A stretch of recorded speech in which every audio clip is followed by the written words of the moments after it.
Stella Tours. Tur Anda terpercaya, mengesankan. Stella Tours. Tur Anda semakin indah, menyenangkan. Berbagi kisah bersama Stella Tours. Stella Tours dari Stella Warta Wisata berpengalaman lebih dari 30 tahun membawa Anda pada perjalanan ziarah dan rohani yang sangat indah dan berkesan. Stella Tours melayani lebih sungguh, melangkah lebih jauh. Stella Tours. Tur Anda semakin indah, menyenangkan. Berbagi kisah bersama Stella Tours. Hubungi 021 8779 4878 atau www.stellatours.com. Selamat pagi Bapak Ibu semua. Boleh tolong di-mute mikrofonnya ya sambil kita menunggu teman-teman yang masih sedang join. Ya, saya pagi hari ini ingin mengucapkan terima kasih banyak untuk Bapak Ibu semua yang sudah bergabung di dalam acara live tour atau live pilgrimage kita yang pertama ini ya. Jadi bulan Oktober ini kita sudah mulai dengan virtual pilgrimage waktu tanggal 7 dan 14 Oktober. Dan hari ini tanggal 18 Oktober kita berbahagia boleh juga buat live pilgrimage kita yang pertama. Kalau yang virtual pilgrimage itu kita tampilkan foto-foto sambil kita cerita dari tempat-tempat yang ada.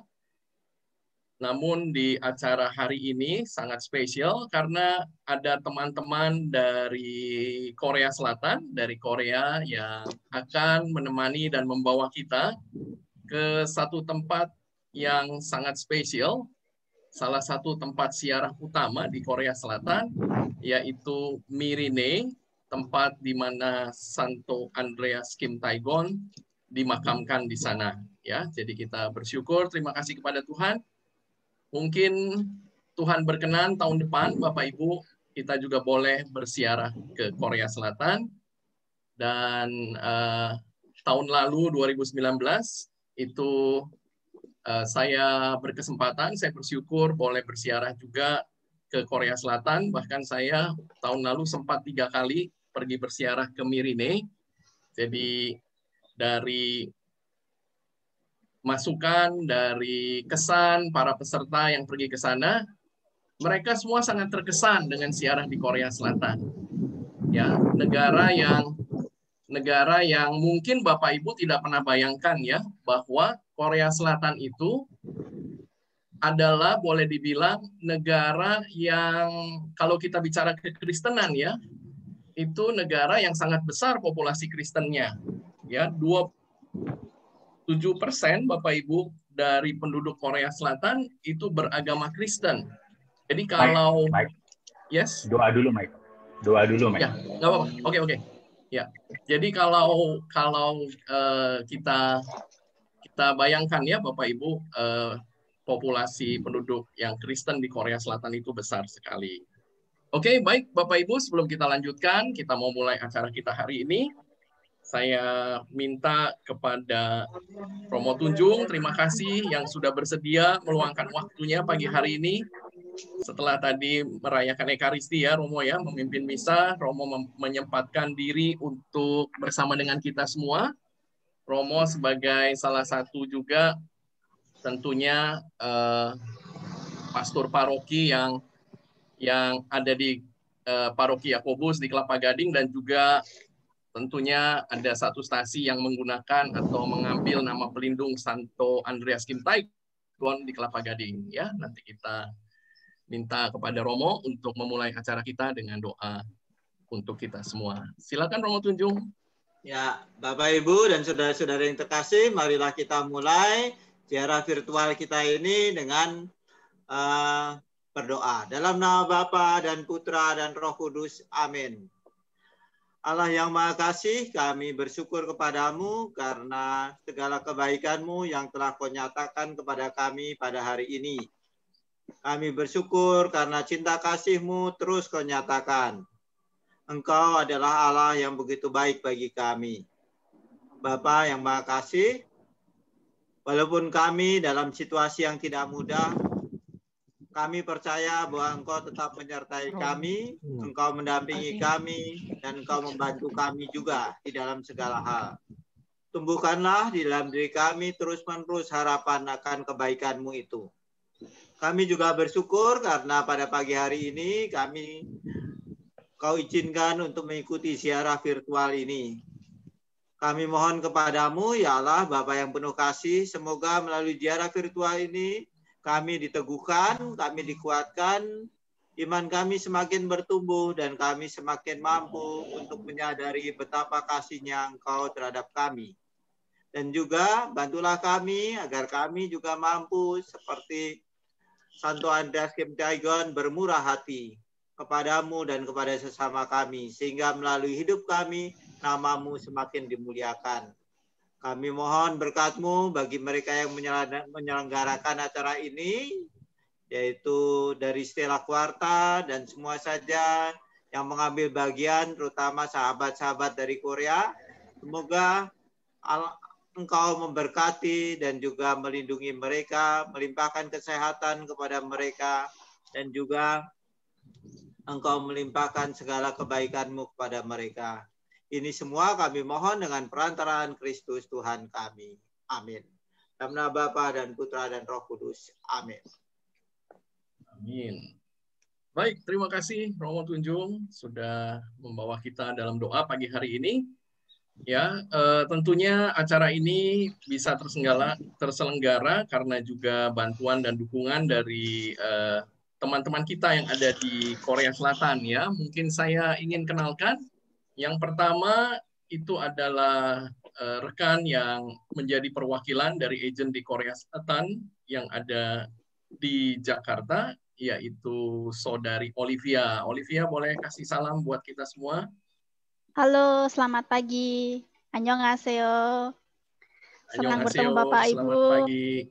Pagi ini, selamat pagi Romo, selamat pagi Pak Michael dan seluruh tim dari Stella Quarta. Saya atas nama Global Bridge, ya, agen dari Korea, perwakilan Jakarta, mengucapkan terima kasih atas kesempatan yang diberikan. Semoga dengan virtual tour ini kita semakin meneladani tentang kemartiran, dan kita seperti apa tadi Pak Mike sudah bilang, semoga tahun depan kita semua bisa melihat dengan langsung ke sana. Gitu ya Pak Mike. Terima kasih. Selamat mengikuti acara virtual tour hari ini. Semoga Bapak Ibu memperoleh berkat semuanya. Terima kasih.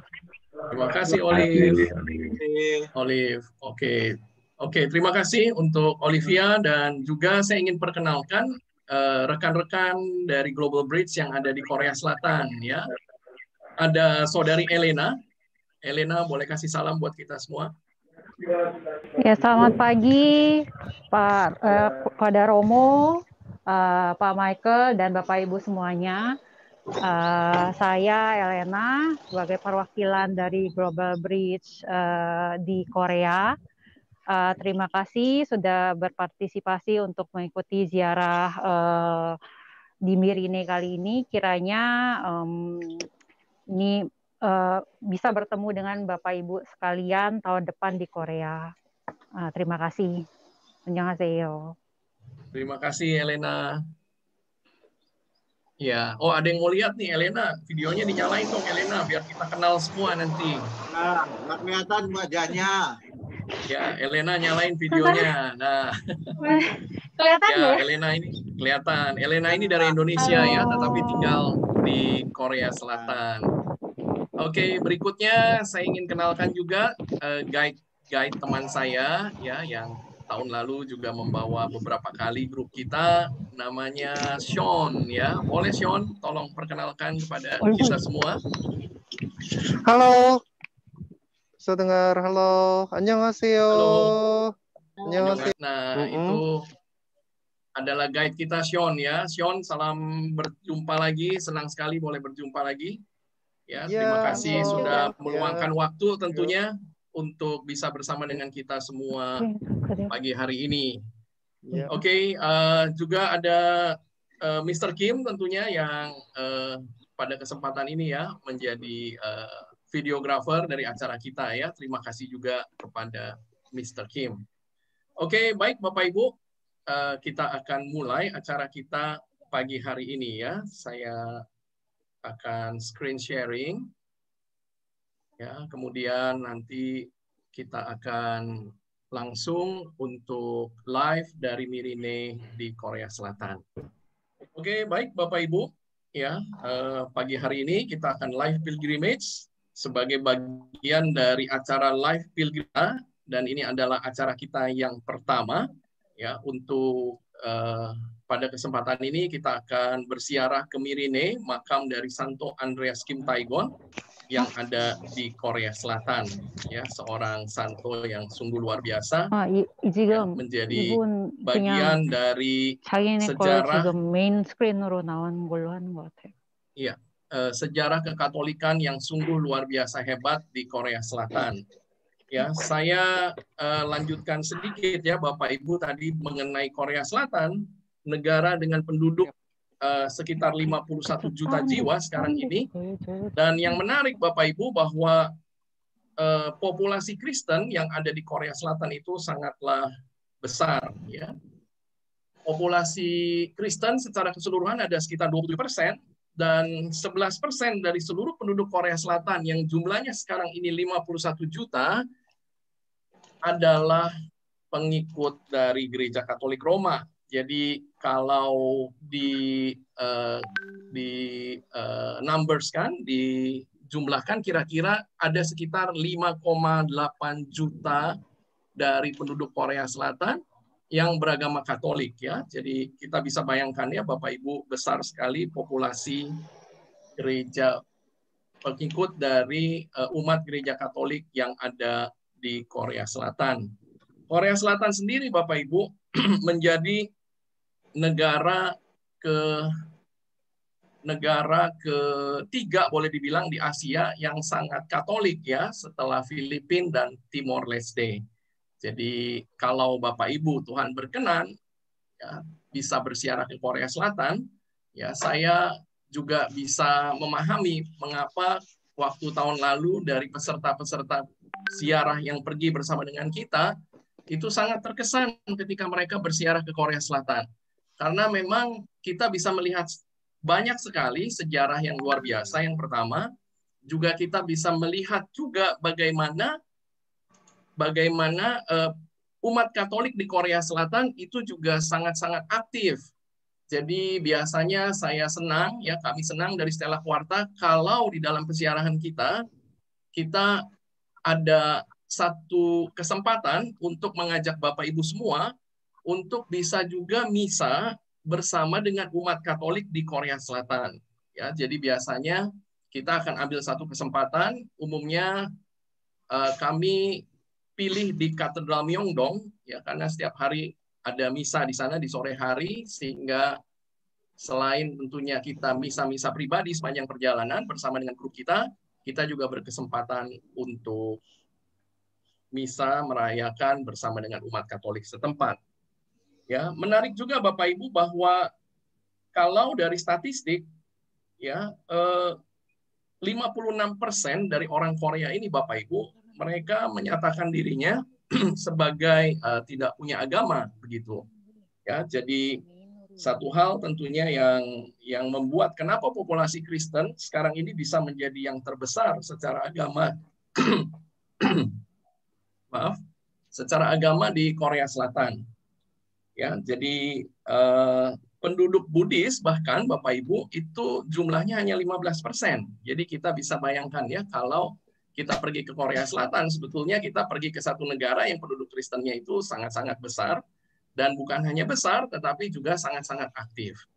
Saya teringat Bapak Ibu, ketika saya pergi bersiarah ke Israel misalnya, ketika saya pernah bersiarah ke Medjugorje ya, kalau kemarin Bapak Ibu sudah sempat ikut virtual pilgrimage kita yang ke Eropa Timur, saya berulang kali melihat pesiarah-pesiarah dari Korea ya, dan pesiarah-pesiarah ini kalau saya bilang pesiarah Korea ini termasuk sangat militan ya. Saya bahkan menyaksikan beberapa kali mereka mengadakan doa-doa mereka ya. Itu dengan tidak pakai alas kaki misalnya ya. Jadi penduduk Katolik, umat Katolik Korea Selatan ini memang selain sangat aktif juga kalau menurut saya sangat militan. Ya, jadi ada hal-hal juga yang saya kira kita bisa pelajari ketika kita pergi bersiarah ke Korea Selatan. Oke, baik Bapak Ibu ya, sambil kita berjalan, kalau Bapak Ibu berkenan tentunya boleh juga subscribe ya channel YouTube kita di Stella Quarta Official. Ya, kita selalu akan tayangkan untuk acara-acara virtual pilgrimage dan juga tentunya sambil kita siapkan sekarang video-video yang menarik dari persiarahan kita semua untuk ditampilkan di sana ya. Jadi silakan Bapak Ibu bisa subscribe. Kemudian satu hal Bapak Ibu, nanti waktu kita sudah akan sebentar untuk live dari Mirine, ya Bapak Ibu boleh tolong nanti cari kamera yang namanya Stella KTG, ya Stella KTG. Dan Bapak Ibu kalau sudah ketemu kameranya di sana, gambarnya di sana, Bapak Ibu boleh klik. Ada 3 titik yang ada di sebelah kanan dari layar yang kecil di mana ada kamera dari Stella KTG, dan Bapak Ibu bisa pin videonya di sana ya, supaya nanti video tersebut menjadi layar yang utama dari handphone ataupun komputer ataupun gadget dari Bapak Ibu semua. Nah, jadi sekali lagi Bapak Ibu, nanti kalau sudah kita akan live, Bapak Ibu tolong klik ada 3 titik ya di sebelah kanan dari gambar Stella KTG, dan Bapak Ibu bisa klik pin video ya. Nah, nanti kalau sudah kembali lagi selesai dari live-nya, Bapak Ibu bisa unpin lagi supaya dia kembali lagi gambarnya menjadi kecil begitu. Oke, saya kira kita sekarang akan cerita sedikit ya Bapak Ibu mengenai riwayat hidup dari Santo Andreas Kim Tae-gon. Ya, jadi Kim Tae-gon sendiri Bapak Ibu itu dilahirkan tanggal 21 Agustus 1821 ya di Solmoe, di satu daerah namanya Dangjin-gun, dan ayahnya bernama Kim Jae-jun dan ibunya bernama Ursula Ko. Ya, tahun 1836 Bapak Ibu masih sangat muda ya, ketika dia berusia 15 tahun saat itu ada seorang pastor Prancis namanya Mauban yang memutuskan untuk mengirim Kim Tae-gon bersama dengan 2 temannya saat itu untuk belajar ke Makau. Ya, Makau saat itu Bapak Ibu merupakan boleh dikatakan pusat kekatolikan yang ada di Asia. Ya, makanya kalau Bapak Ibu satu waktu Tuhan berkenan bisa pergi ke Makau, Bapak Ibu pasti akan selalu diajak untuk melihat ada satu bagian yang tersisa dari satu gereja namanya Saint Paul di sana ya, karena memang seminarinya besar sekali saat itu di Makau. Ya, jadi Kim Tae-gon Bapak Ibu itu dikirim ke Makau untuk belajar mengenai peradaban Barat dan juga mengenai tentunya untuk menjadi seorang Romo ya. Kim Tae-gon Bapak Ibu itu mempelajari tentang teologi, kemudian filsafat pengetahuan Barat. Ya, Kim Tae-gon sendiri seorang berbicara dalam bahasa Inggris, Prancis, Spanyol, dan juga bahasa Mandarin, bahasa China. Ya, Kim Tae-gon sebagai diakon pada Desember 1844 di China, dan kemudian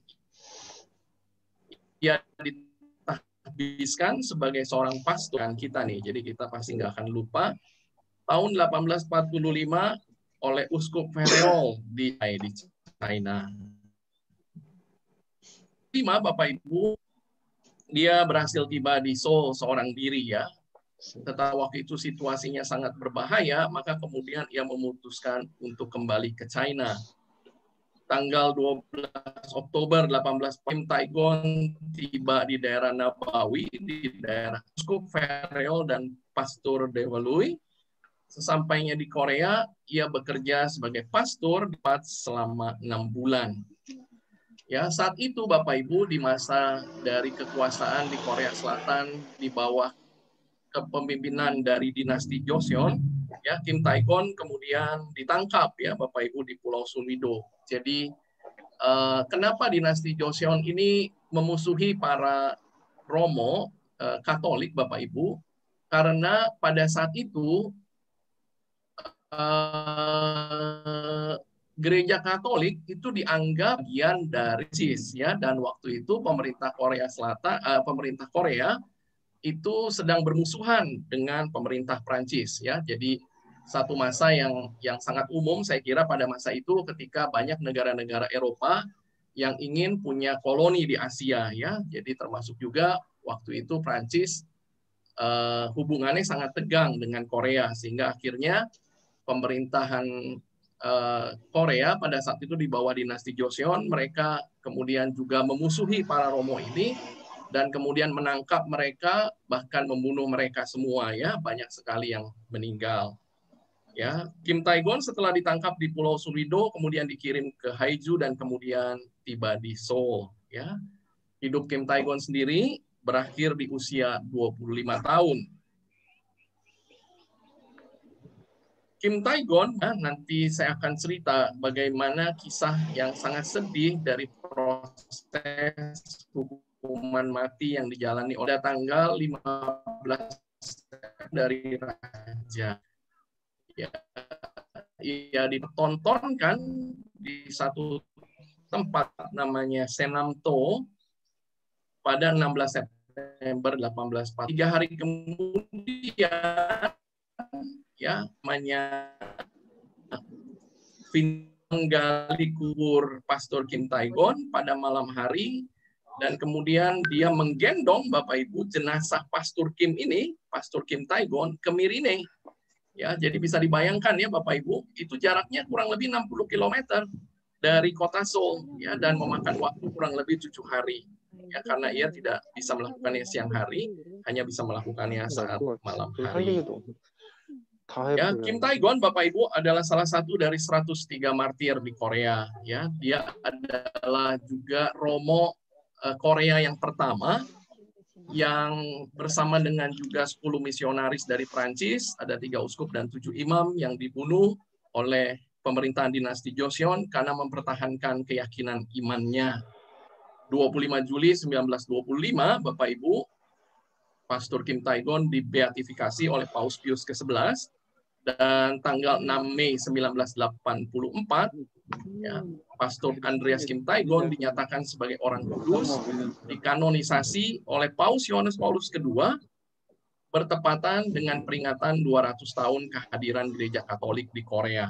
Ya, jadi event yang sangat besar saat itu Bapak Ibu, ya, ketika Paus Yohanes Paulus dan kemudian merayakan upacara besar untuk menyatakan sebagai orang kudus, mengkanonisasi Santo Andreas Kim Tae-gon. Ya, kiranya sedikit Bapak Ibu mengenai kisah dari Santo Andreas Kim Tae-gon. Ya, baik Bapak Ibu, kita sekarang akan langsung menuju ke Mirine ya, untuk bertemu dengan teman-teman kita yang ada di sana. Ya, Oke, halo Bapak Ibu, bisa kelihatan? Halo, annyeonghaseyo. Ini dari Korea. Oke, Bapak Ibu, ini udah sampai kita mana tadi udah bilang Mirine gitu ya Bapak Ibu. Ini jauh dari mana? Dari Seoul. 1,5 jam lebih kita sampai ke sini. Dari Seoul ke sini 1,5 jam Bapak Ibu. Tadi pagi-pagi kita datang di sini, kita siap, kita call Michael di sini Bapak Ibu. Oke, sekarang itu Koreanya musim gugur. Terus pagi-pagi suhunya 10 dan sekarang kira-kira 20-an. Terus saya bajunya segini, sedikit double ya. Oke, terus saya pakai masker. Minta maaf suaranya tidak jelas kadang-kadang karena itu Papa tahu ya, itu corona. Terus kita harus pakai itu masker. Kalau tidak pakai masker, masalahnya apa? Dendanya 100 US dollarnya. Terus kita harus pakai. Itu semua orang. Ini orang Korea semua pakai masker juga. Oke. Terus Bapak Ibu, mulai sekarang saya kasih tahu itu Mirine ya. Daerah Mirine sekarang kasih tahu satu-satu aja ya Bapak Ibu. Udah lewat 30 menit Bapak Ibu. Terus sedikit saya cepat kasih tahu dulu ya Bapak Ibu. Oke, lewat itu Mirine arti dulu aja Bapak Ibu. Mirine artinya Bapak Ibu galaksi. Tolong 좀 올려보실래요? 하늘 쪽으로. Oke, ini pemandangannya bagus kan atas. Itu galaksi artinya itu Mirine artinya galaksi artinya Bima Satik itu ya. Itu malam-malam bintang starnya banyak itu kelihatan atas. Sekarang pagi sekarangnya tidak kelihatan tapi malamnya begitu bintangnya banyak. Terus dia tanah ininya kita bilang itu Mirine. Terus kedua, kenapa kita bicara itu Mirine? Ini tempat dijadikan sembunyian, orang itu Katolik dari itu daerah Joseon orangnya Bapak Ibu. Terus banyak orang itu Katolik datang sini, dia tinggal di situ.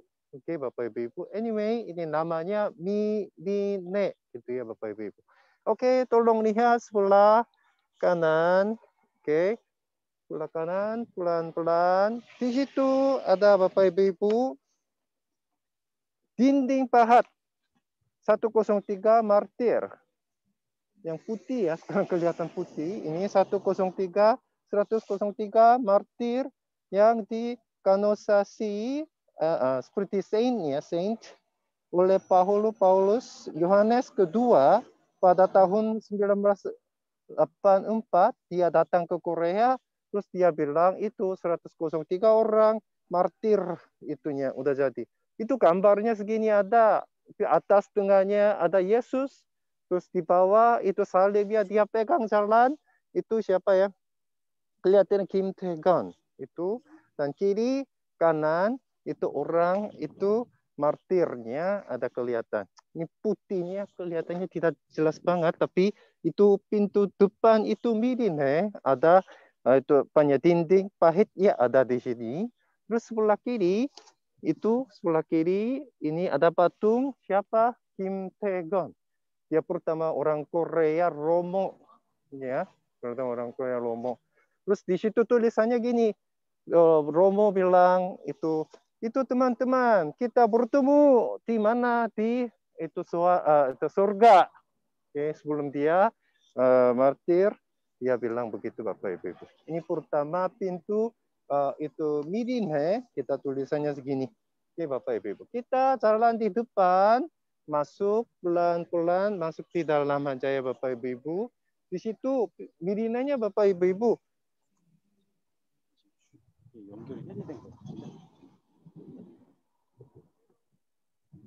연결이 해제됐다고요? 뭐예요? 보이는데 근데 왜 계속 네, 가세요. Oke, jalan lurus. Bapak Ibu tadi putus sebentar ya. Oke. Koreanya ada 5G pun kadang-kadang ini karena ini kampung banget, bukan di itu kota. Terus bisa sedikit putusnya bisa boleh, sorry ya. Oke, sekarang kita kemana? Masuk depan pintu, Bapak Ibu. Sebelum masuk, saya kasih tahu map dulu ya. Oke, peta dulu. Kita salahnya di mana? Sekarang kasih tahu Bapak Ibu. Oke, sebentar bisa kelihatan. Ini pintu depan. Oke, ini pintu depannya Bapak Ibu. Oke. Sekarang itu map ya. Mapnya begini Bapak Ibu. Di depan. Oke, depan sini ini Mirine. Tadi kita bicara di depan kan. Sini. Terus sampai ujung di dalam lurus. Kita masuk sampai di dalam ujung lurus ya. Pertama kita kemana? Peristiwa gembira di sini. Peristiwa gembira waktu jalan dinding pahitnya ada itu. Oke, gembiranya Rosario ada di sini. Bisa kelihatan. Dan sebelah kanan ada itu di sini salib. Jalan salib ya. Kita lihat ada patung-patung Yesus. Lihat. Dan jalan lurus ada itu gereja yang utama. Paling utama gereja ada di sini. Terus gereja ini di bawah ada apa? Itu museum. Museum ada di situ. Disiksa, ditangkap, itu orang Katolik ya. Oke, Bapak Ibu. Terus jalan lagi sampai ujung di dalam. Dan itu patung Kim Tae-gon ada sebelah kiri, ada itu ruangan seperti ruangan ininya apa ada itu museum lah, itu kuburan Kim Tae-gon itunya. Terus sekarang di sini sampai di ujung di dalam sedikit jauh ya Bapak Ibu. Tapi Bapak Ibu tidak perlu lari ya, cuma ikut saya aja. Cuma saya jalan ya Bapak Ibu. Oke, ikut sebentar. Oke, Bapak Ibu, ini dari sini tempat suci ya, tempat suci. Terus dia bilang waktu masuk harus diam, tidak boleh bicara banyak. Terus mau cuci tangan itu, dan itunya anjing seperti ini tidak boleh bawa segitu, tidak boleh loko, begitu tulisannya. Oke, ini pintu masuk Bapak Ibu. Oke, ini pintu masuk, kita masuk di dalam jalur dari sini ya. Oke, dari sini pelan-pelan kita masuk Bapak Ibu. Oke. Kenapa? Ya benar. Coba lihat kiri kanan.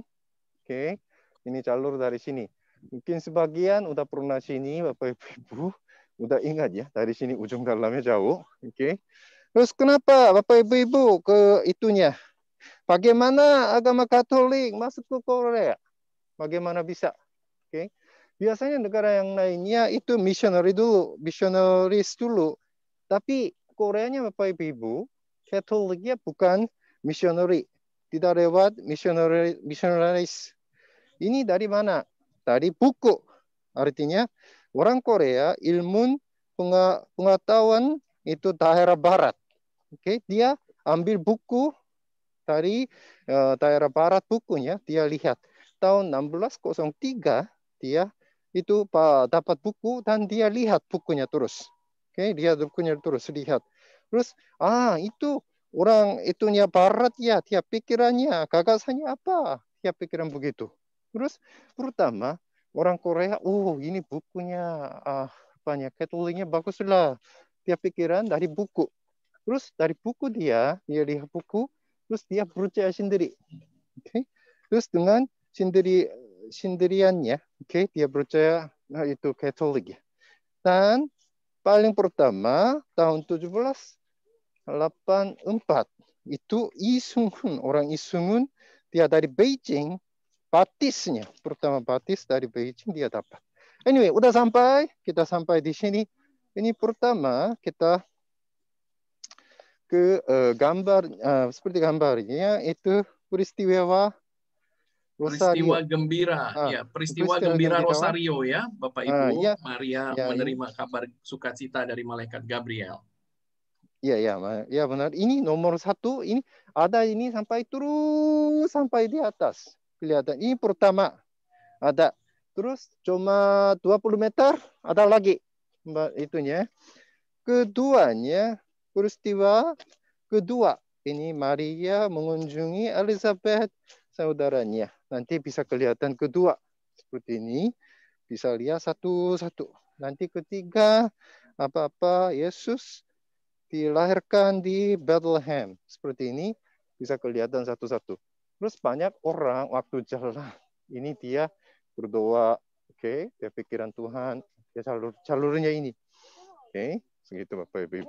Oke, keduanya bisa kelihatan sebelah kanan. Oke. Sebelah kanan. Sedikit 2 minggu lewat mungkin di Korea tadi udah bilang saya itu musim gugur kan. Oke. Terus sekarang tahunnya masih belum merah putih.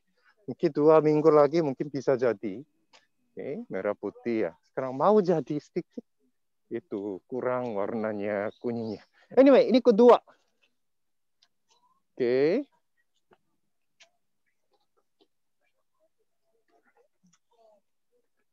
Ya, nomor itu peristiwa kedua, Maria mengunjungi Elizabeth saudaranya. Oke, ini kedua ya. Oke. Terus ketiga, sekarang kita jalan lagi. Oke, sebentar lagi bisa kelihatan. Nomor 3, peristiwa ketiganya, Yesus dilahirkan di Bethlehem. Nanti lewat itu pohon, bisa kelihatan Bapak Ibu. Oke. Itu seperti gua ya, di dalam gua. Terus kelihatan sedikit susah, tapi kita coba di dekat aja ya. Dekat, bisa kelihatan. Oke. Nomor 3, ini melahirkan Yesus di Bethlehem. Sini. Oke. Kita Maria, itu semua semang. Itu kelihatan kan? Oke, sedikit gelap. Tapi bisa. Ini nomor 3 ya Bapak Ibu. Oke, nomor 3. Oke, let's go. Ikut. Jalan lagi. Nomor 4. Kita kelihatan peristiwa keempat. Yesus dipersembahkan dalam bait Allah. Oke, ini ketiga ya. Bapak Ibu. Sebelah kanan ada batu. Kelihatan kan? Sebelah batu. Ya, ininya peristiwa ketiga ya, Bapak Ibu. Oke, dekat. Bisa kelihatan. Oke. Sebelah kanan. Yes. Yeah. Ini anak kecil. Ini Yesus kan? Oke, Yesus. Ya udah masuk. Debatit. Aha. Mati Allah. Di dalam mati Allah. Oke. Keempat, sorry ya. Ini keempat, Yesus di persembahan di dalam bait Allah, benar. Oke, dan nomor 5. Kita satu lagi. Oke, nomor 5, sebelah kanan, kelihatan lagi. Yesus ditemukan di bait Allah. Sebelah kanan, banyak orang itunya berdoa. Sini di depan. Ada berapa ya? 5 orang yang berdoa. Oke, sebelah kanan. Dia berdoa sebentar. Oke, dekat. Terus tahu. Yesusnya masih anak ya. Ini dia kasih tahu. Sebelah kanan, ibu-ibu berdoa. Oke, anyway. Oke, let's go. Oke, ini jalan kita masuk. Kita masuk. Kemana? Sekarang jalan salib, Bapak Ibu. Jalan salib, kita masuk. Ini jalurnya tidak bagus dia untuk konstruksi ya. Oke, sekarang sedikit jalan sebelah kanan. Kita ini udah bikin jalan salib ya Bapak Ibu. Jalan salib. Jalan salib utama. Jalan salib utama sebelah kiri ada yang patung yang putih. Ada yang patung putih. Masih belum kelihatannya. Oke. Yang jalan putih patung. Ini Yesus ya Bapak Ibu. Oke. Yesus berdoa di tempat itunya Getsemane malam sebelum Yesus ditangkap. Ini paling utama. Oke, ada gambarnya. Bukan. Ada patung ya, patung putihnya di sini. Oke, bisa kelihatan Bapak Ibu. Aduh, ini bikin jalan lagi. Hati-hati lewat. Mungkin tahun depan Bapak datang, ini udah beres ya. Oke, anyway. Ini dia. Oke, Yesus. Patung putih. Berdoa. Taman Getsemane, Bapak Ibu. Oke, kelihatan kan? Oke, ini yang pertama. Getsemane. Mulai ini kita jalurnya salib ya. Terus naik. Oke, pertama sebelah kiri ada yang waktu jalan itu ya salib ya. Satu-satu ada patungnya. Ini pertama patung Yesus dijatuhi hukuman mati. Ini udah ditangkap. Oke, bisa kelihatan kan Yesus? Nah, orang ya ditangkap. Mulai itu ini kita jalurnya.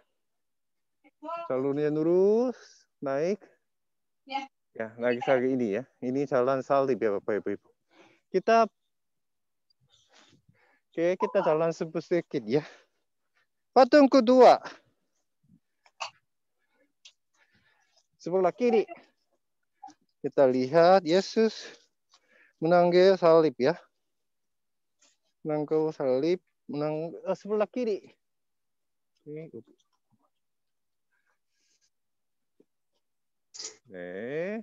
Ini kedua. Ya. Terus ada ketiga. Yesus jatuh untuk pertama kalinya. Bisa kelihatan satu lagi patung Yesus. Ini semua bikin patung bronzenya Bapak Ibu, bukan itu tadi batu ya. Sebelah kiri. Sekali lagi. Udah jelas kan? Patung. Ini ketiga. Ada segini. Terus ada lagi atasnya terus ada sebelah.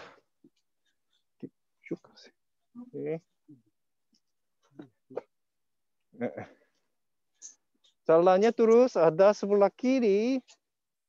Ini di depannya tadi udah bilang gereja utama.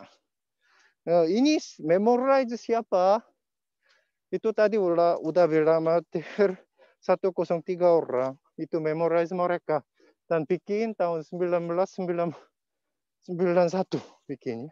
Terus sebelah kita turun di bawah, tapi itunya salib ya. Salibnya dari jalan ini jalan salibnya dari naik ke atas sampai di atas ya, jalannya segini. Tapi kitanya sekarang sebelah kanan masuk gereja. Masuk gereja. Sebelum masuk gereja, kita gereja di bawah, down basement ada diorama seperti museum ada. Di situ ada ya Bapak Ibu, diorama kita lihat diorama dulu. Sebenarnya Bapak Ibu, ini dioramanya ditangkap, disiksa di orang yaitu Katolik, itu bikin manekin ya ada di situ. Tapi masa itu ini di down basement kan, terus artinya kadang-kadang signalnya tidak jelas. Terus kadang-kadang itu orangnya banyak, saya tidak bisa bicara banyak. Terus kita lihat dulu aja bagaimana dia disiksa apa gitu. Dan bagaimana dia itunya apanya orang Katolik ya meninggal gitu ya, bisa kelihatan. Sebelah kanan sekarang turun di bawah. Bapak Ibu ikut sebentar.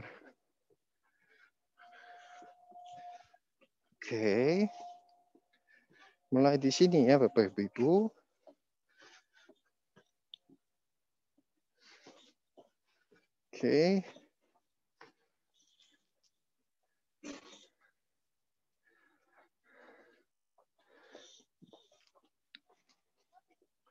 Di situ tulisannya Martin and instrumental ininya di dalam. Kita masuk ya. Kita pelan-pelan kita masuk.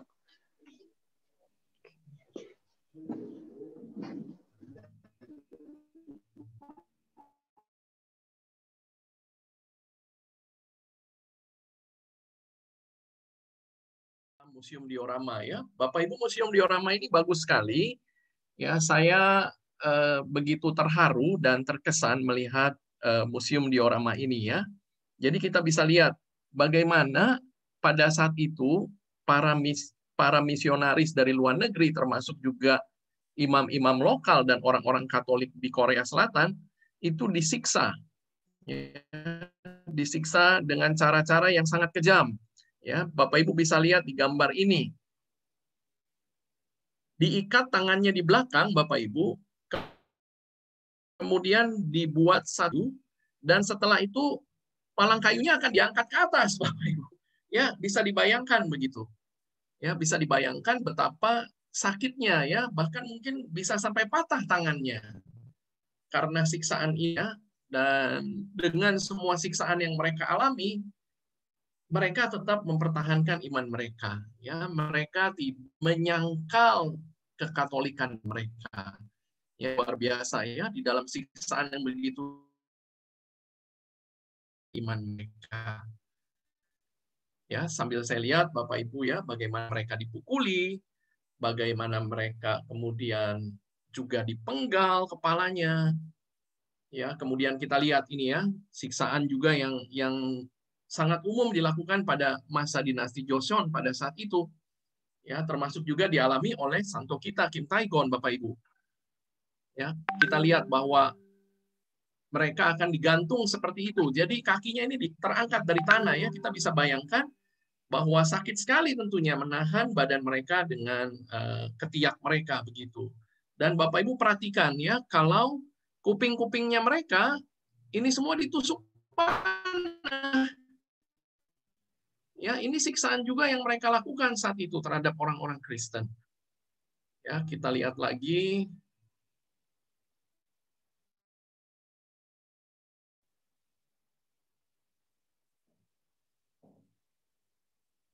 Sebentar ya Bapak Ibu. Nah, ini ya, kalau sudah dipenggal Bapak Ibu, kepalanya akan dipertontonkan. Ya, karena saat itu orang-orang yang ada di sana itu rambutnya panjang-panjang, ya, tidak pendek. Jadi digantung seperti itu, ya, setelah mereka dipenggal.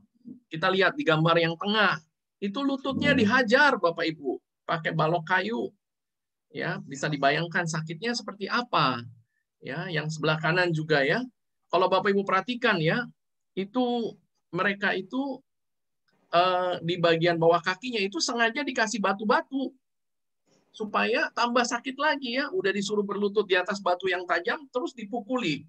Ya, ini memang siksaan yang luar biasa yang dialami oleh orang-orang Kristen.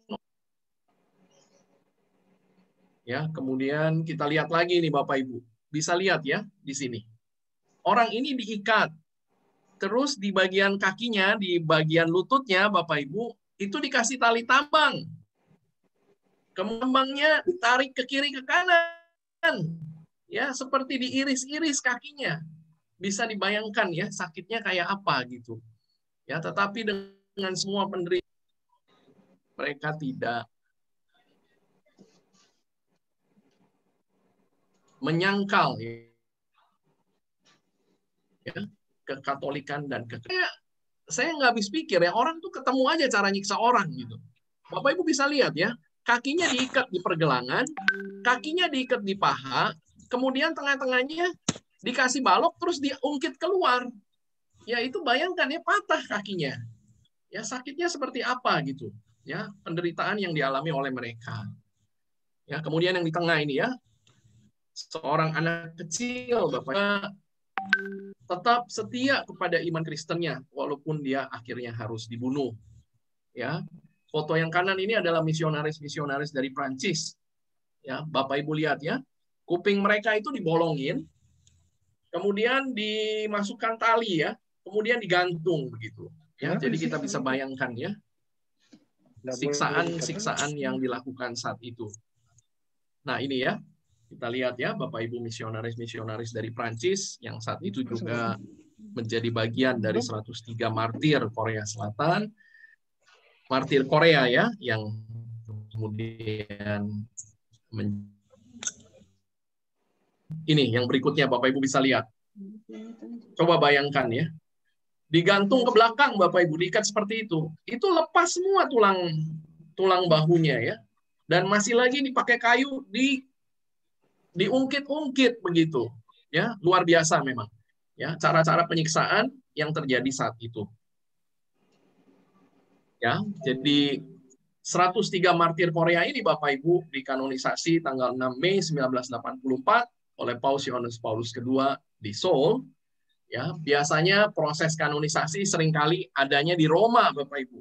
Tetapi waktu itu acara spesial ya, Paus Yohanes Paulus II itu mengkanonisasinya di Seoul ya, tanggal 6 Mei 1984 dan pestanya itu dirayakan setiap tanggal 20 September. Ya, Bapak Ibu, Korea itu adalah negara keempat di dunia yang paling banyak punya Santo Santa di sekarang ini ya di dalam gereja Katolik. Jadi bisa bayangkan ya Bapak Ibu, dari semua negara, Korea itu adalah negara keempat di dunia yang paling banyak punya Santo Santa. Oke? Ya. Jadi kira-kira isi museumnya seperti itu. Sekarang kita kembali lagi ke Sion. Ya kan Sion? Ini bagian samping sebetulnya Bapak Ibu dari gereja tadi ya yang dibangun tahun 1991 untuk menghormati para martir Korea. Gerejanya besar sekali, ya gerejanya juga bagus, modern, ya dan kompleks Ziarah Mirine ini Bapak Ibu, saya bilang sangat berkesan ya. Jadi saya sendiri tidak menyangka begitu bahwa ketika kita berziarah ke Korea Selatan itu kita bisa datang di tempat-tempat yang sangat menyentuh, ya sangat-sangat menyentuh untuk melihat bagaimana penderitaan dan kesetiaan dari para martir di Korea ini.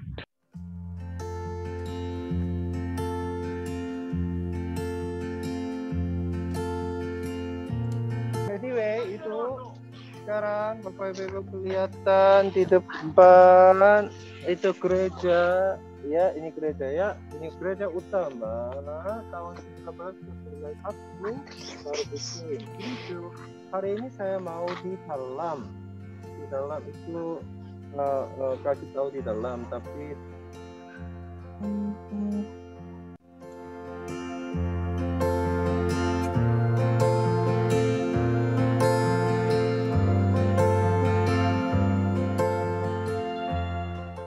terus ini bukan cuma itu gereja ini terkenal banget untuk itu syuting film Bapak Ibu. Ini gereja ini syuting film apa? Itu Goblin. Udah lihat kan K-drama? So, Alhamdulillah. Oke, Crash Landing on You.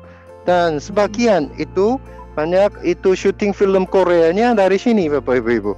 Dan itu K-pop juga. Terus itu banyak tempat kalau mau itu gereja Katolik dia pinjam di sini dan syuting Bapak Ibu.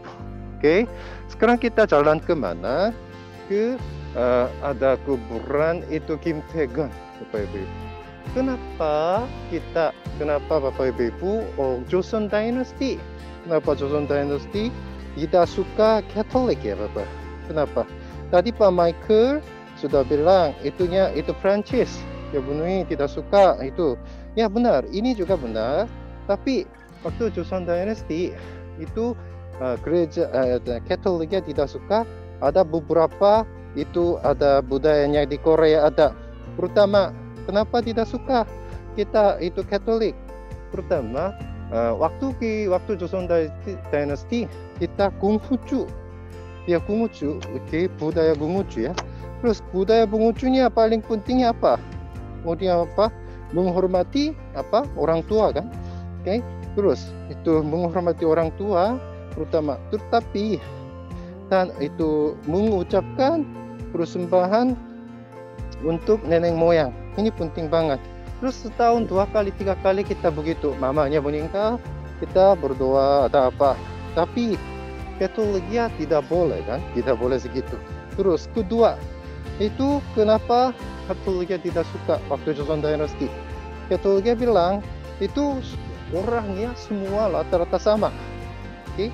Bukan atas, bukan di bawah, orangnya sama. Tapi waktu Joseon Dynasty-nya kataan sosial, artinya paling atasnya ada king, raja, kerajaan, di bawahnya bangsawan, di bawah orang biasa, di bawah Chandra mau seperti ini ada yang bagi. Tapi itu Katolik bilang semua orang sama. Bilang begini, dia takut ya. Okay? Terus tidak suka. Ketiga, waktu Joseon Dynasty ya, laki-lakinya lebih depan daripada cewek. Oke, segitu dia pikirannya. Tapi kalau begini, tapi itu banyak Katolik ya, itu orangnya semua sama, cewek cowok sama lah, begitu pikirannya. Terus ini Katoliknya banyak orang suka. Biasanya orang biasa suka banget ini logik dia, itu agamanya. Tapi atasannya pasti tidak suka. Oke, bagaimana itu bangsawan dan orang biasanya sama? Dia bilang begitu. Terus dia tidak mau terima masuk ke Korea. Terus di Korea banyak orang pertama, orang itunya Katolik, pertama dia percaya orangnya banyak meninggal, banyak mati, Bapak Ibu. Oke, paling besar ada 4 kali mati. Oke, tahun 1801. Oke, ini paling pertama. Itu paling pertama itu kita bilang Shinyu pembatasan. Pembatasan itu 1801. Pembatasannya iya. Pembantaian. Sorry ya. Maaf ya Bapak Ibu, Sean asli orang Korea, agak sulit pembantaian. dengan kata-kata yang jarang didengar. Waktu pertama segini, dia itu pemerintahnya, ini lucu ya. Tetangganya ada 5 orang, 5 keluarga. Itu dia bikin satu grup. Oke, tetangga 5 keluarga ya, bikin satu grup. Dan satu keluarga pun dia percaya itu Katolik. 5 keluarga tetangga semua ditangkap dan disiksa, disuruh mati gitu ya, hukum mati gitu. Itu paling utama begini. Terus kedua tahun 1839 Kihe pembantaian itu hampir 1.000 orang meninggal. Waktu ini itu Kim Dae-gon bapaknya waktu ini meninggal. Terus 3 orang siapa itu Romo dari Prancis, dia meninggal juga. Oke. Terus ketiga 1846 itu Byung-oh kita bilang tahun ini itu Kim Dae-gon, itu Romo Kim Dae-gonnya meninggalnya di situ. Tapi waktu itu meninggalnya di Kim Dae-gon sudah meninggal dan lebih banyak orang percaya itu Katolik. Oke. Terus terakhir tahun 1866 Pyongyang dia bilang itu hampir 2.000 orang meninggal. Oke. Begitu 4 kali kita itunya paling besar pembantaiannya gitu ya Bapak Ibu. Oke, hampir dekat. Ini siapa? Ini Romo Kim Dae-gon, orang Korea paling pertama Romo gitu ya Bapak Ibu. Oke, bajunya tradisional Korea punya kan? Oke, Romo Korea. Sedikit mukanya tidak kelihatannya. Oke, ini paling besar. Oke, bikin besar sedikit. Oke, ya benar. Ini seperti pintu kuburannya, pintu kuburan. Belakang kita jalan bisa baru lihat kuburan. Oke, rakitnya juga bisa kelihatan Bapak Ibu. Oke, ini itu Kim Dae-gon ya Bapak Ibu. Kita udah masuk, kita jalan masuk di dalam. Oke, kuburan, bukan kuburan tentu. Sebenarnya itu seperti rumah ya, gitu Bapak Ibu. Kelihatan rumah, kita lebih jelas. Sebelum masuk, kita sebelum masuk ada itu miete ada di situ ya Bapak Ibu. Nanti di situ kita berdoa sebentar dulu, baru masuk itu dan bisa lihat kuburan Bapak Ibu. Oke. Aduh, jalannya sedikit naik. Oke, sebentar. Oke, sedikit jelas. Lebih jelas. Oh, dah bisa kelihatan kan itu sebelah kiri ada yang gedung putih. Ya benar. Ininya Bapak Ibu. Dan sebelah kiri lagi ada patung Piete ada kan? Oke, patung Piete di bawah. Oke, di bawah ada lilin Bapak Ibu. Oke, ada lilin. Oke, kita di situ dulu. Itu Piete juga bajunya itu tradisional Korea baju. Oke, patung Piete coba lebih jelas, lebih dekat. Banyak orang foto di sini. Oke. 7. Oke. Saya juga sebentar berdoa ya Bapak Ibu. Kurang berdoa. Saya beli lilin. Ya. Oke, dan masuk dalam.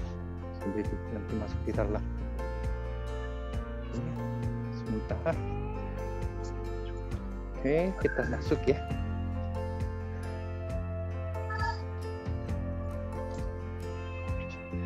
Lalu 1.000. Lalu 1.000. Nanti buka. Di situ ada lilin. Oke, lilin ya. Lilin. Dibuka dulu.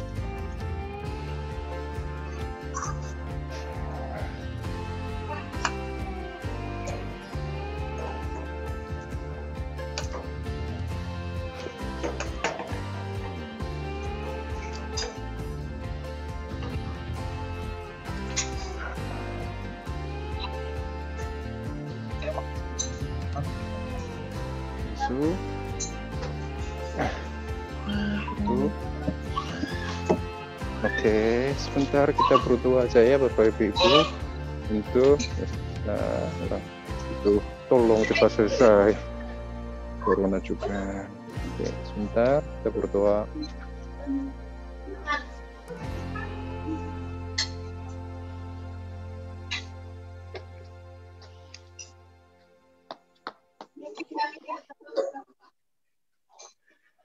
Oke. Sudah. Oke. Sekarang kita masuk di mana ya? Itu makam dulu ya, makam. Oke, ini seperti makam ya Bapak Ibu. Oke, seperti makam. Oke, kita jalan ya. Oke, jalan masuk.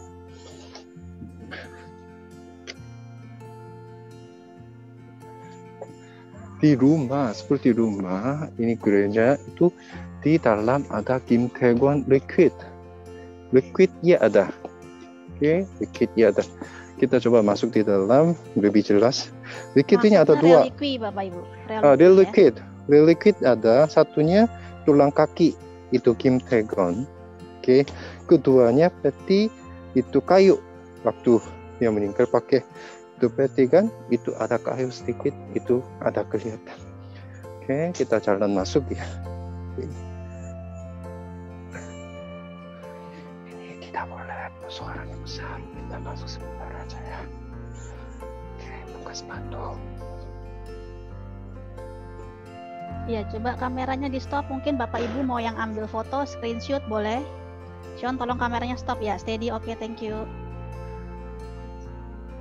Silakan Bapak Ibu yang mau ambil screenshot. Ini adalah altar tempat persis di makamnya Santo Andreas Kim Tae-gon. Di sini ada religi dari tulang kaki dan juga kayu pada saat pemantaian. Silakan Bapak Ibu.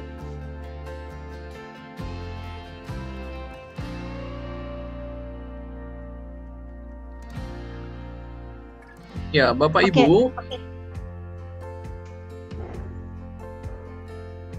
Ya, Bapak Ibu mungkin Romo Tunjung bisa info juga di KTG kita punya relikwi apa ya?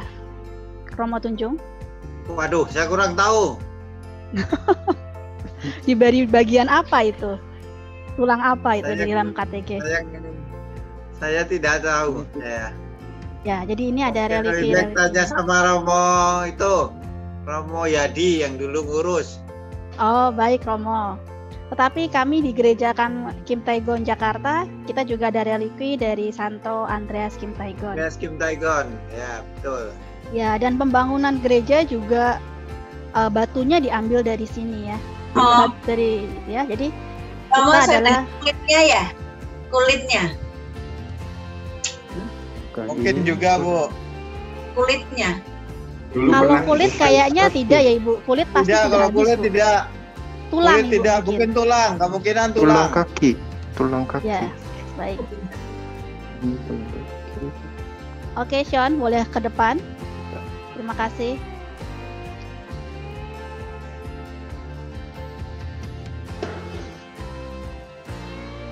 Ya. Oke, kalau Bapak Ibu segini Bapak Ibu. perhatikan, Ya. itu dua-duanya adalah fotonya Santo Andreas Kim Tae-gon ya. Yang satu adalah foto di sebelah kiri tadi dan waktu tahun 1984, dan foto yang di kanan itu waktu proses beatifikasi tanggal Juli 1925 ya. Santo Andreas Kim Tae-gon sendiri itu dibeatifikasi oleh Paus Pius ke-11 pada 25 Juli. Ya, sekarang kita tinggalkan.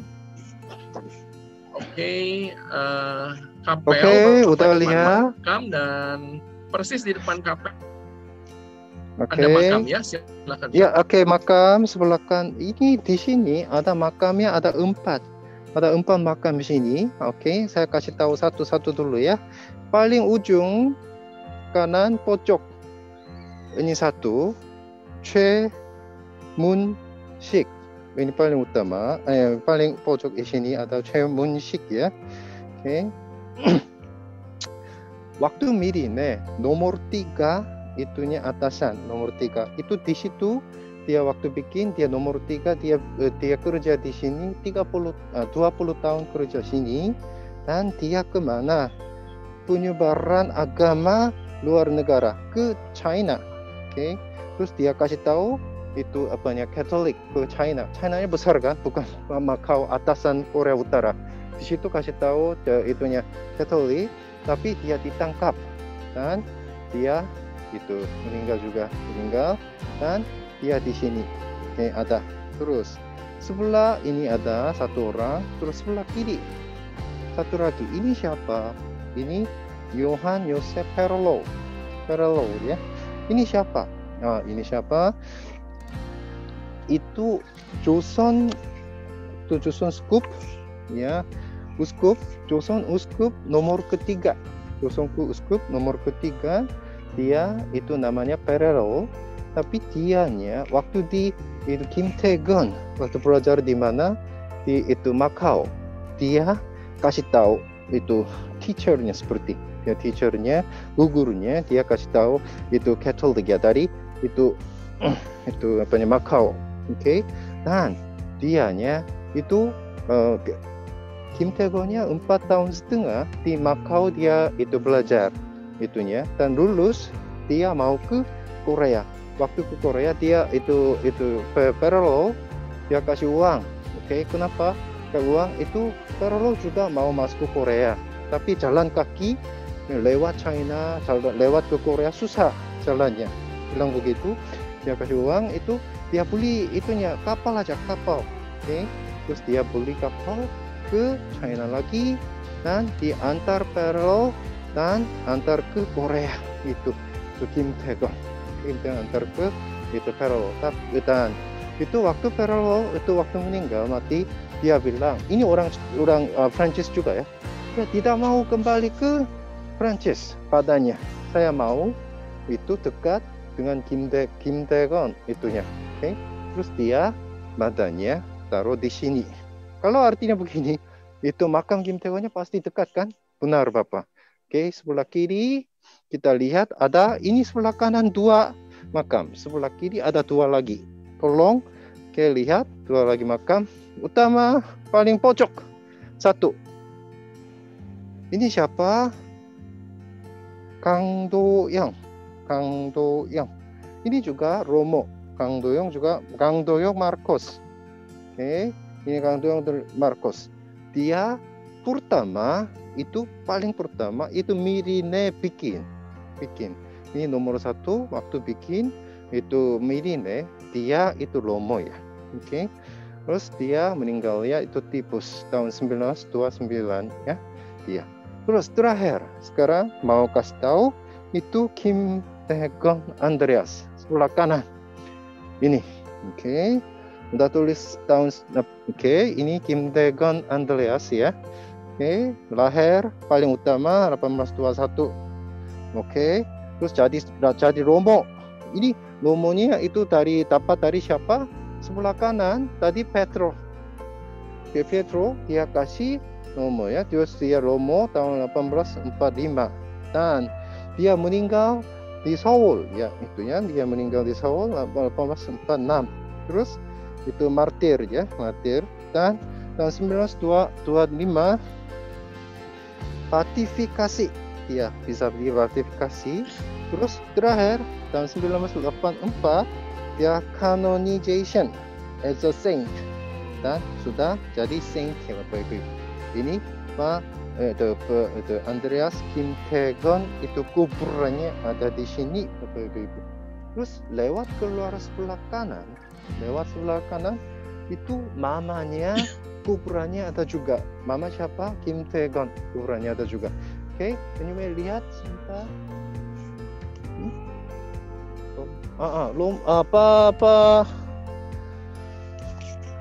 Pak Michael mau berdoa sebentar di sini enggak?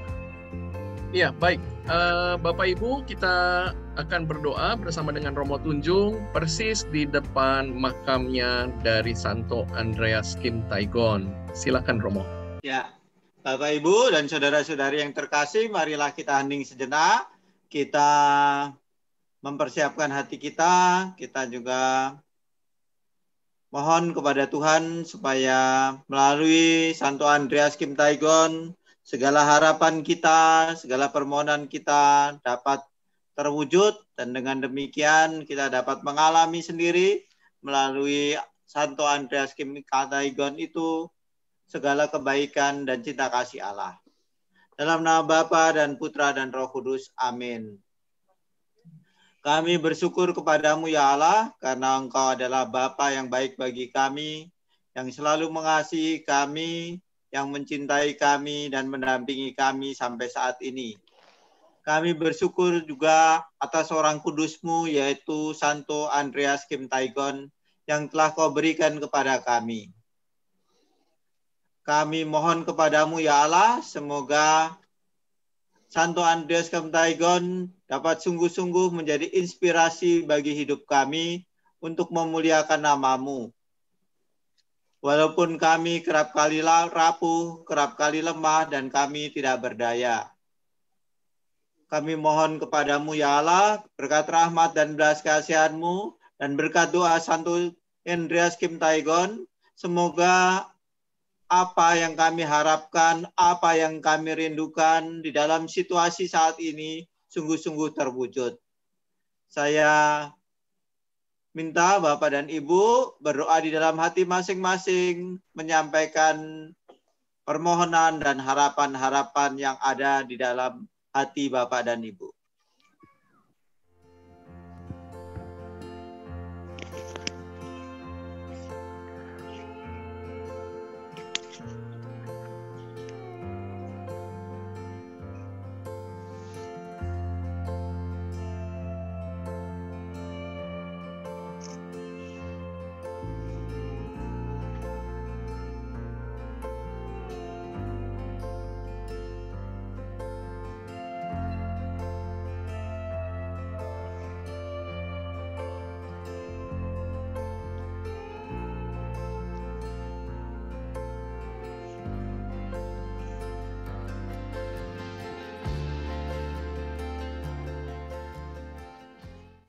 Bapak yang Maha Kasih, itulah doa-doa kami yang kami sampaikan dengan penuh harapan kepadamu. Santo Andreas Kim Tae-gon, doakanlah kami, bantulah kami, supaya apa yang menjadi harapan kami pada saat ini, pada hari ini, pada pertemuan kali ini, dikabulkan oleh Allah Bapa yang pengasih, yang mencintai kami, dan yang telah Engkau abdi dengan penuh ketulusan hati dan kesetiaan untuk berkorban. Kami juga mohon kepadamu ya Allah, jauhkanlah kami dari segala macam pencobaan, apabila kami menutup hati kami karena banyak hal, karena mungkin kemarahan atau kebencian di dalam hati kami, dan segala sesuatu yang menjauhkan kami daripadamu. Bantulah kami juga ya Allah, semoga kami dapat meneladan Santo Andreas Kim Tae-gon yang berani menghadapi penderitaan dan kesulitan dan tetap percaya kepadamu dalam situasi yang tidak mudah. Semoga iman kami semakin dikuatkan dengan kehadiran Santo Andreas Kim Taegon di dalam hidup kami. Semoga kami sungguh-sungguh mampu tetap percaya dan mengandalkan Engkau di dalam situasi yang tidak mudah yang sekarang ini kami hadapi. Semoga kami selalu memiliki harapan karena hanya Engkaulah pegangan hidup kami sebagaimana ditunjukkan oleh Santo Andreas Kim Taegon. Dan semoga doa-doa Santo Andreas Kim Taegon selalu menyertai kami dan menguatkan hati kami di dalam segala hal. Allah yang Maha Kasih, itulah doa-doa kami kepadamu, dan kami juga mohon semoga rahmat-Mu selalu Kau limpahkan kepada kami demi Kristus Tuhan dan pengantara kami. Amin. Dalam nama Bapa dan Putra dan Roh Kudus. Amin. Baik, terima kasih Romo Tunjung. Demikian Bapak Ibu, kita sudah melihat dan berdoa di depan makam dari Santo Andreas Kim Taegon. Ya, sambil nanti kita akan turun kembali ke bawah, Bapak Ibu. Sebelum Romo Tunjung akan memberikan kita renungan mengenai kemartiran untuk tentunya artinya untuk kita saat ini. Saya ingin menyampaikan sedikit Bapak Ibu. Ya, saya akan screen share lagi apa yang dikatakan oleh Santo Andreas Kim Taegon sebelum kemudian dia dipenggal kepalanya. Ini adalah kata-kata terakhir Bapak Ibu yang diucapkan, pesan kepada kita semua yang disampaikan oleh Santo Andreas Kim Taegon sebelum dia dihukum mati. Saat terakhir hidup saya ada di tangan. Dengarlah saya baik-baik. Ini demi kebaikan gereja dan Tuhan, bahwa saya berhubungan dengan orang-orang asing. Sekarang saya kehendak Tuhan, dan saya akan memulai kehidupan baru saya. Menjadi seorang Kristiani adalah jika kamu ingin memperoleh kehidupan yang abadi setelah kematianmu. Tuhan akan menghukum mereka yang tidak mengenal dan mencinta Dia. Ya, ini adalah kata-kata yang dia ucapkan sebelum kemudian dia dipenggal. Para algojo kemudian melucuti pakaian dari Pastor Kim, menusuk telinganya dengan panah, menyiraminya dengan air, dan melempari mukanya dengan bubuk gips. Meletakkan tongkat di antara tangannya yang terikat ke belakang, dan mengangkatnya ke bahu mereka, dan mengelilinginya dengan 3 lapis tentara. Mereka memaksa Pastor Kim untuk berlutut dan menarik rambutnya melalui lubang pada tiang bendera. Ketika tali ditarik, kepala Pastor Kim terangkat. Pastor Kim mengatakan pada para algojo, apakah posisi kepala saya sudah tepat untuk dipenggal? Jika saya sudah siap, penggalah kepala saya. Segera setelah beliau selesai bicara, ke-12 algojo menari mengelilingi dia dengan pedang di tangan, seakan-akan sedang akan berperang. Satu persatu mereka menebas leher Pastor Kim, dan kepalanya jatuh ke tanah pada tebasan yang ke-8. Kepala seorang kriminal yang biasanya digantung di ujung tiang, dan tubuhnya dibiarkan di samping tiang selama 3 hari, sesuai peraturan pemerintah pada saat itu, tetapi hal itu tidak dilakukan untuk jasad dari Pastor Kim.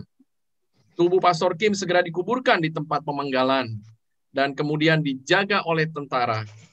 33 hari kemudian, Minsiki, Vincentius Lee, Minsik, yang tadi makamnya juga ada di dekat dari makam Kim Taegon, yang tinggal di daerah dekat dengan Mirine, kemudian menggali kubur Pastor Kim pada malam hari dan kemudian membawa jenazah Pastor Kim menuju ke Mirine.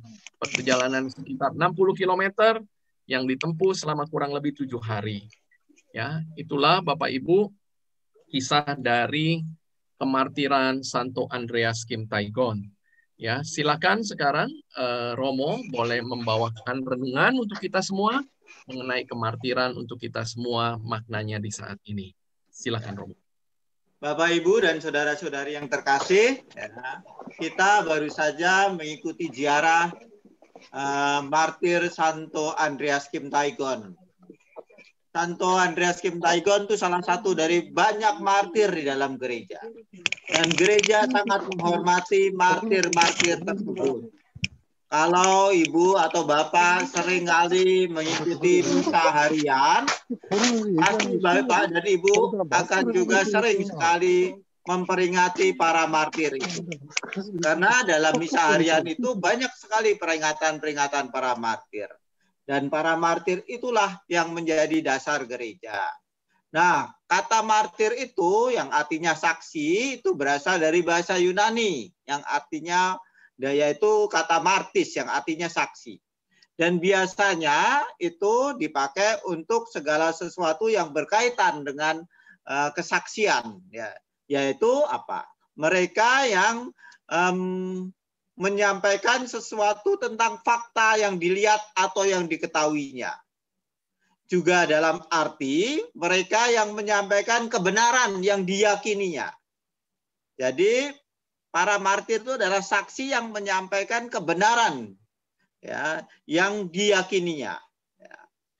Dalam perjanjian lama, Bapak Ibu ya yang terkasih, ya, Israel juga dipanggil untuk memberi kesaksian bahwa Yahweh adalah satu-satunya Allah. Ya, itu dalam Yesaya 43 ya, bab 10 ayat 10 sampai 12 ya. Tetapi pada waktu terjadi penindasan oleh Antiochus Epiphanes, orang Yahudi yang setia tidak disebut martir di antara mereka. Tetapi oleh orang-orang Kristiani kemudian mereka itu dipandang sebagai martir. Nah, itu di dalam perjanjian lama.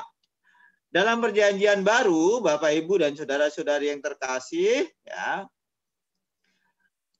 orang Kristiani melihat bahwa Yesus itu adalah martir yang agung.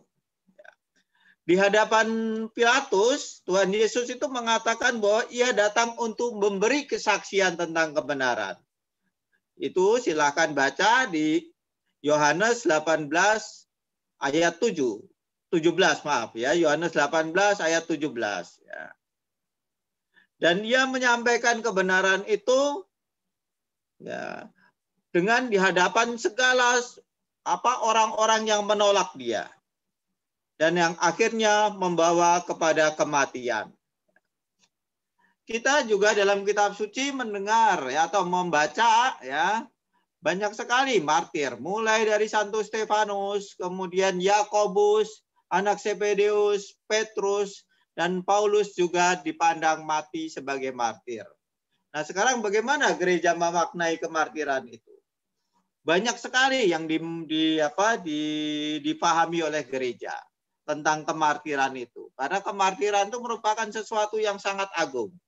Yang pertama, para martir itu dilihat sebagai orang-orang yang mengikuti Kristus secara sempurna. Ya. Mereka adalah orang yang setia mengikuti Kristus sampai akhir hidup mereka. Mereka tidak hanya mengikuti Kristus dengan kata-kata. Tidak hanya itu. Tidak hanya dengan perbuatan. Tetapi mereka mengikuti Kristus dengan hidup mereka sendiri. Mereka mau mempersembahkan hidup mereka untuk Kristus. Jadi para martir itu adalah mengikuti Yesus yang sempurna.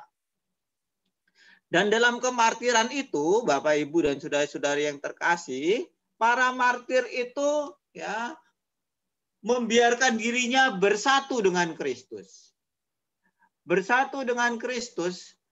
Kristus yang bagaimana? Kristus yang menderita. Jadi ketika para martir itu menanggung penderitaan, ketika seperti Santo Andreas Kim Taegon mengalami penderitaan yang begitu luar biasa, kita bisa merasa kagum. Kok bisa dia menghadapi seperti itu? Dia tidak melakukan dengan kekuatan sendiri. Tetapi Kristus yang menguatkan dia. Sehingga dia mampu menjalani. Dari sisi manusiawi, Bapak, Ibu, dan saudara-saudari yang terkasih, tentu saja nggak gampang untuk menghadapi penderitaan seperti itu. itu merupakan sesuatu yang berat. Kalau tadi Pak Michael menceritakan bagaimana penyiksaan yang dihadapi oleh orang-orang Katolik Korea itu, kita mungkin bisa mengatakan bagaimana orang bisa sekuat seperti itu. Banyak dari kita itu kerap kali menghadapi kesusahan sedikit saja kita sudah mengeluh, kita sudah takut, sudah cemas. Tetapi mengapa mereka begitu? Karena mereka itu membiarkan diri mereka sungguh-sungguh dikuasai oleh Kristus, sehingga Kristus menjadi kekuatan mereka. Nah, karena itu Bapak Ibu dan saudara-saudari yang terkasih, Kristus kemartiran itu tidak lepas dari Ekaristi. Kerap kali para martir itu ya dipandang sebagai suatu bentuk perwujudan dari Ekaristi, di mana Yesus mengorbankan hidup bagi kita. Tetapi juga kita bisa mengatakan begini, Bapak, Ibu, dan saudara-saudara yang terkasih, Ekaristi itulah kekuatan kita. Kita mungkin saat ini belum bisa merayakan Ekaristi, tapi mungkin dengan memandang, meyakini bahwa Yesus itu hadir melalui Ekaristi live streaming, kita itu dikuatkan oleh Kristus sendiri secara rohani. Maka ya di satu pihak para martir itu mewujudkan Ekaristi, di pihak lain mereka itu dikuatkan oleh Ekaristi itu sendiri. Kemudian mereka itu juga ya punya, dengan berkorban sebenarnya mau menunjukkan apa? Mau menunjukkan bahwa mereka itu bersatu dengan Kristus. Tadi saya sudah mengatakan hal itu. Kristus yang bagaimana? Kristus yang adalah kepala gereja. Ya. Dengan cara demikian, maka sebenarnya mereka juga mau menunjukkan bahwa kalau mereka itu berkorban, mereka itu mau memberikan hidupnya bagi Kristus, bukan hanya bagi Kristus, itu bagi semua orang. Semua orang beriman. Mereka memberi kesaksian bagaimana menghayati imannya sungguh-sungguh. Gereja itu, Bapak, Ibu, dan saudara-saudari yang terkasih, itu akan menjadi sesuatu yang indah, sesuatu yang bagus, kalau kita itu berani untuk berkorban. Para martir, para kudus, itu yang membuat gereja menjadi sesuatu yang indah. Lantas yang terakhir ya, berkat Roh Kudus banyak para martir itu sesungguhnya dibaptis dengan darahnya sendiri. Ini konteksnya begini, banyak orang mau menjadi Kristiani tetapi tidak bisa, belum dibaptis tetapi mereka sudah memberi kesaksian mengenai Kristus. Maka mereka itu sebenarnya dibaptis dengan darahnya sendiri. Dan sekaligus sebenarnya dengan mau mengorbankan diri, para martir itu menunjukkan kemenangan atas setan. Ya, kemenangan juga atas dirinya sendiri. Nah, Bapak, Ibu, dan saudara-saudari yang terkasih, lantas bagaimana kita memaknai kemartiran ini sebagai orang modern? Yang pertama, ya, sebagai orang Kristiani, sebagai orang Katolik, kita dipanggil untuk menjadi saksi. Karena itu saya mau mengatakan di dalam segala hal kita hendaknya bersaksi bahwa kita orang Kristiani. Jangan jadi orang Katolik tapi nggak ada perbedaannya. Semuanya sama saja. Kalau yang lain berbuat jahat, kita juga berbuat jahat. Kalau orang lain nggak benar, kita nggak benar. Kita harus berani untuk menjadi saksi. Walaupun kita berhadapan dengan tantangan-tantangan yang tidak mudah. Walaupun kita mungkin dianggap aneh atau disingkirkan dan sebagainya, kita hendaknya berani menjadi saksi. Kemudian kita juga perlu punya keyakinan kalau saya mau menjadi saksi dan saya menghadapi tantangan, masalah, kemudian orang tidak setuju dengan saya, jangan kemudian kita menjadi takut. Banyak orang Katolik itu mudah kemudian nggak begitu, nggak berdaya. Dan mengandalkan dirinya sendiri. Kita percaya bahwa Yesus itu akan mendampingi kita. Ya, bukan hanya mendampingi, dia juga menderita bersama kita. Kalau kita menjadi saksi, walaupun dan kita menderita untuk itu, kita tahu bahwa Yesus juga menderita bersama kita dan akan menguatkan kita. Ya. Kemudian memberi kesaksian sampai pada titik kekuatan kita, Bapak, Ibu, dan saudara-saudari, bukan karena kita mau menjadi pahlawan atau menjadi hero. Tetapi karena apa? Karena bentuk kasih kita kepada Tuhan. Ya. Bentuk kasih kita kepada Tuhan. Tuhan sudah mengasihi kita. Tuhan sudah mengorbankan diri bagi kita. Kita tidak bisa hanya mengatakan, Tuhan terima kasih. Kita tunjukkan bahwa kita itu sungguh-sungguh mau berkorban juga untuk Tuhan. Saya menderita tidak apa-apa. Itu yang ditunjukkan oleh Santo Andreas Kim Tae-gon. Dia mau berkorban seperti itu karena dia tahu bahwa Tuhan itu mencintai dia. Dan kemudian mutu atau kualitas kita dalam beriman tampak dalam sikap kita terhadap panggilan kita untuk menjadi saksi. Semakin dewasa kita dalam iman, semakin kita sadar akan panggilan kita bersaksi dengan segala risiko yang harus kita hadapi. Bersaksi itu membutuhkan pengorbanan, Bu. Ya, Bapak, Ibu, membutuhkan pengorbanan. Tetapi disitulah kita menunjukkan kedewasaan kita. Kalau kita misalnya hanya mau memuji Tuhan, mau banyak berdoa, hanya mau meminta, kita tidak mau berkorban untuk Tuhan dan untuk sesama, kita belum dewasa. Kita tahu aja, kalau anak-anak kecil biasanya kan hanya minta, Ma, minta ini, Pa, minta ini, dan sebagainya. Tetapi kalau orang sudah dewasa, Bapak Ibu sendiri, Bapak Ibu mau berkorban untuk keluarga, berkorban untuk anak-anak, kerja keras, macam-macam. Itu tuh tanda bahwa kita dewasa. Dan yang terakhir yang disampaikan Santo Andreas Kim Tae-gon itu bagus sekali. Kalau Anda hidup sebagai orang Katolik, jangan memandang hidup ini berhenti sampai dunia ini aja. Banyak sekali orang Katolik begitu. Jangan. Tetapi ingatlah akan hidup abadi yang dijanjikan Tuhan pada kita. Kalau kita menderita sekarang, kalau kita berani menderita untuk Tuhan, kalau kita tetap setia pada Tuhan, kalau kita itu tekun dan kita akan memperoleh keselamatan, itulah yang dijanjikan Kristus. Barang siapa bertekun, dia akan selamat. Barang siapa setia, dia akan selamat. Barang siapa dia berani menyerahkan hidupnya untuk Tuhan, dia akan memperoleh hidup yang abadi. Dan itu jauh lebih besar. Maka Bapak, Ibu, dan saudara-saudari yang terkasih, Santo Andreas Kim Tae-gon menunjukkan hal itu. Ia berani untuk menjadi saksi, walaupun itu pada akhirnya menyebabkan hidupnya berakhir.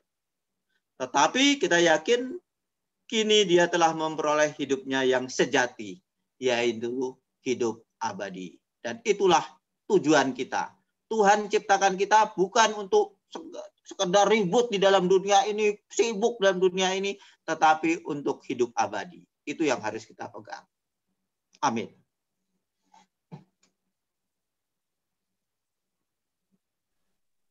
Baik, terima kasih Romo Tunjung untuk renungannya siang hari ini untuk kita semua. Ya, saya kira renungan yang sangat indah untuk kita mengingat lagi apa yang menjadi tentunya tujuan dari hidup kita berada di dunia ini. Ya, tidak semata-mata kita hanya memikirkan apa yang terjadi saat kita hidup tentunya, tetapi juga kita punya harapan untuk kehidupan setelah kematian bersama dengan Yesus.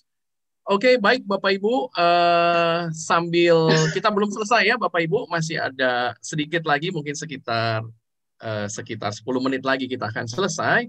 Sekarang kita mau foto grup dulu ya Bapak Ibu. Seperti kalau kita lagi pergi ziarah, kita semua harus ada foto grup ya. Jadi kita mau foto, tolong nyalakan semua kameranya. Saya minta tolong Olive untuk buat foto grupnya buat kita semua. Silakan Olive. Baik Bapak Ibu. Di tempat saya ada 6 slide saat ini.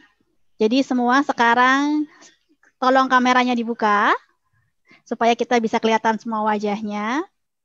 Lalu kalau di Korea harus pakai begini ya Bapak Ibu ya.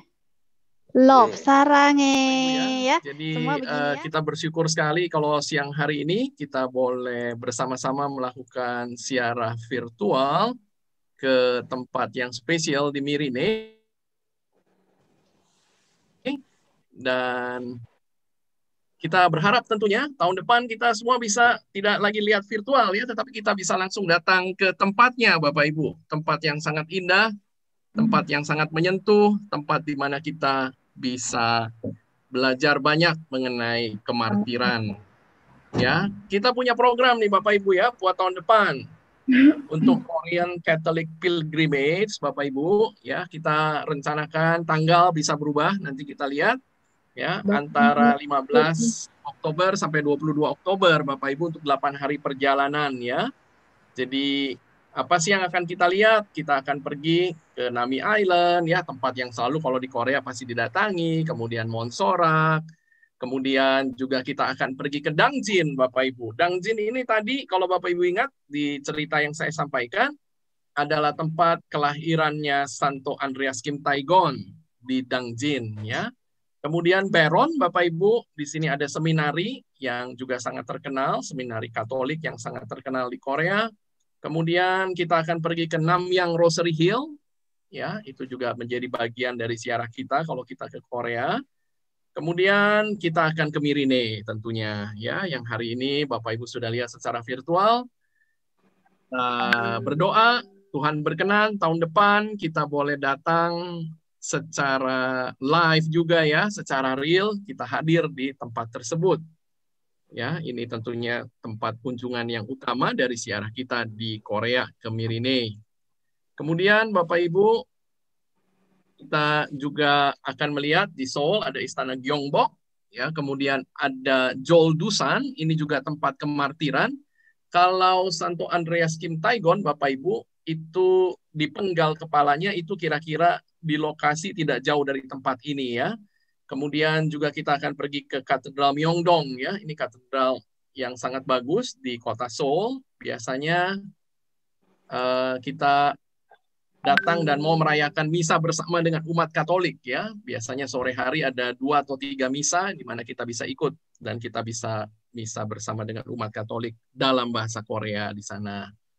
Kemudian ke Senamto, Bapak Ibu, ini juga tempat yang spesial. Kalau tadi Bapak Ibu ingat cerita saya bahwa kepalanya dari Santo Andreas Kim Taegon kemudian dipajang ya di tempat ini Bapak Ibu ya, sebelum kemudian dimakamkan juga di tempat ini dan kemudian dipindahkan ke Mirine ya. Ini juga kita akan datangi sebagai salah satu tentunya kunjungan utama dari ziarah kita. Ya, jadi special offer Bapak Ibu ya untuk hari ini ya, kami tunggu selama seminggu ke depan yang deposit sebesar 2 juta rupiah akan mendapat bonus sebesar 2 juta rupiah juga. Jadi bonusnya apa Bapak Ibu? Ada diskon $100 kurang lebih sekitar 1,5 juta untuk turnya nanti ya di tahun yang akan datang. Kemudian ada diskon untuk membuat album di photobook.id ya sebesar 150.000. Setelah itu ada diskon untuk pembelian buku doa di hatiberdoa.com sebesar 100.000. Ada diskon juga karena sekarang kami juga membantu Sababai Winery ya, Bapak Ibu, winery dari Bali yang membuat kita selama ini yang sudah import anggur misa selama 500 tahun, akhirnya kita bisa swasembada, nggak usah import lagi, itu karena ada Sababai Winery ini ya, ada voucher juga 100.000. Dan juga ada voucher untuk membeli barang-barang di Catholic Souvenir sebesar 150.000. Ya, jadi total benefit yang Bapak Ibu dapatkan itu 2 juta. Jadi Bapak Ibu bayar 2 juta, Bapak Ibu dapat total benefit 2 juta juga ya. Untuk yang mendaftar, kami tunggu sampai minggu depan ya. Tanggal 25 Oktober. Bapak Ibu jangan lupa juga nanti hari Rabu malam seperti biasa ya, kita ada virtual pilgrimage ya. Silahkan Bapak Ibu untuk mendaftar dan juga datang ya, ini gratis ya, dipancarkan lewat Zoom dan juga YouTube Live ya. Nanti minggu depan masih melanjutkan seri dari pertemuan kita Rabu yang lalu masih bersama Ibu Esterina. Kita akan membahas mengenai napaktilas kisah perjalanan hidup Santa Faustina. Jadi semua yang ingin belajar lebih banyak mengenai Santa Faustina dan Keraiman Ilahi, jangan lupa ya, Rabu, catat tanggalnya 21 Oktober jam 19.30 akan ketemu lagi dengan saya dan Ibu Esterina untuk membahas lebih dalam mengenai perjalanan hidup Santa Faustina. Oke, jangan lupa Bapak Ibu untuk subscribe, like, comment, and share YouTube channel kita di Stella Quarta Official. Ya, dan terima kasih Bapak Ibu.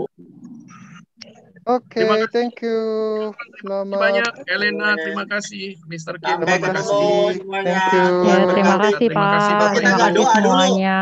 Pak, doa Oh dulu, iya, doa kita ya. Oh ya, sorry. Kita belum doa berkat penutup. dulu. Doa berkat dari Romo ya. Romo silakan Ya. Romo. Yes. Dalam nama Bapa dan Putra dan Roh Kudus. Amin. Amin. Tuhan, kami bersyukur kepadamu karena ziarah virtual ini. Kami bersyukur kepadamu juga karena kami dapat mengenal dengan lebih dekat lagi Santo Andreas Kim Taigon. Semoga melalui ziarah virtual ini kami dikuatkan imannya, diteguhkan di dalam segala hal, dan kami semakin percaya bahwa Engkau adalah Allah yang melindungi, yang menjaga kami, yang selalu baik dan mengasihi kami. Allah yang Maha Kasih, semoga kami dapat bersama kelak mengunjungi tempat-tempat yang telah kami lihat di dalam ziarah virtual ini. Dengan demikian kami dapat sungguh-sungguh mengalami sendiri, merasakan suasana yang membantu kami untuk bertumbuh di dalam iman ini. Allah yang Maha Kasih, kami mohon semoga harapan kami ini dapat terwujud dan semoga kami pun dapat bersama-sama kembali berkumpul untuk menjalani peziarahan yang sungguh-sungguh nyata di dalam kehidupan kami. Dan kini kami akan kembali dalam kehidupan kami, dalam tugas-tugas kami, dalam kenyataan-kenyataan yang kami hadapi. Semoga Engkau juga mendampingi kami di dalam peziarahan hidup ini. Semoga di dalam segala hal kami tetap percaya kepadamu, berharap kepadamu, dan selalu sadar bahwa Engkau mengasihi kami, dan kami juga mengasihi Engkau serta sesama kami. Allah yang Makasih, kini kami mohon berkat-Mu yang akan menjadi kekuatan bagi kami untuk terus memuliakan Engkau. Tuhan sertamu Dan sertamu juga.